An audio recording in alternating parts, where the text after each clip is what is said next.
कुछ अहम बातचीत, कुछ बड़े सवाल। विकसित यूपी बैठक झांसी जल्द आ रहा है।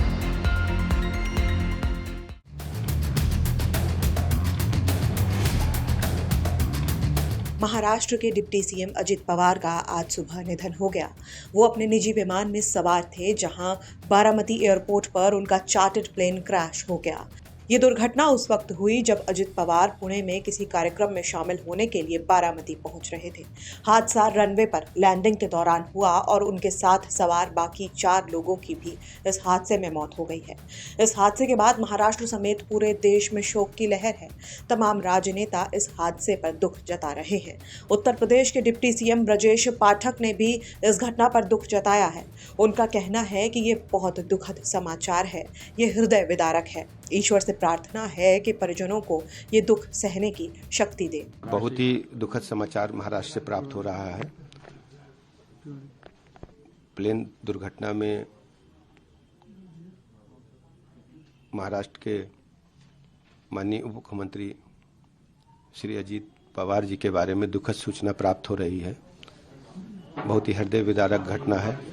मैं ईश्वर से प्रार्थना करता हूं कि उनके परिजनों को इस असहनीय पीड़ा को सहने की ताकत दें, उनके अनुयायियों को, उनकी पार्टी के सभी पदाधिकारियों को ईश्वर ताकत दे असहनीय पीड़ा को सहने की। और हमारी तरफ से पूरी संवेदनाएं हैं। हम सब श्री पवार जी के परिवार के साथ ही दुख की घड़ी में खड़े हैं। क्रू मेंबर और जो पायलट वगैरह थे उनकी भी पूरा प्लेन क्रैश हो गया है, ऐसी सूचना प्राप्त हो रही है मीडिया के माध्यम से। बहुत ही हृदय विदारक घटना है। बता दें कि महाराष्ट्र के बारामती के पास एनसीपी नेता और डिप्टी सीएम अजित पवार का निजी विमान दुर्घटनाग्रस्त हो गया। लैंडिंग के दौरान हादसे की बात सामने आ रही है। विमान खेत में जाकर गिरा और आग की चपेट में आ गया। इस हादसे में डिप्टी सीएम अजित पवार का निधन हो गया है।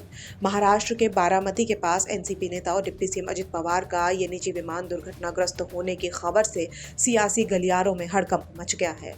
शुरुआती जानकारी के मुताबिक यह हादसा उस वक्त हुआ जब उनका चार्टर्ड विमान बारामती रनवे पर लैंडिंग के लिए अप्रोच कर रहा था।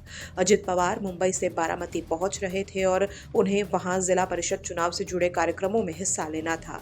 इस हादसे में अजित पवार समेत 5 लोगों की मौत हो गई है। मौके से सामने आई तस्वीरें और वीडियोज में ये देखा जा सकता है कि विमान खेत में गिरा हुआ है और उसमें भीषण आग लगी हुई है। चारों तरफ तेज धुआं उठता दिखाई दे रहा है। विमान पूरी तरह जलकर राख हो गया था और उसके टुकड़े दूर दूर तक बिखरे नजर आ रहे थे। हादसे की वजह क्रैश लैंडिंग रही या फिर किसी तकनीकी खराबी के कारण ये दुर्घटना हुई है, इसकी जांच की जा रही है और इस पर स्थिति अभी स्पष्ट नहीं है। फिलहाल इस पूरी खबर से सियासी गलियारों में शोक की लहर दौड़ गई है। ब्यूरो रिपोर्ट यूपी तक।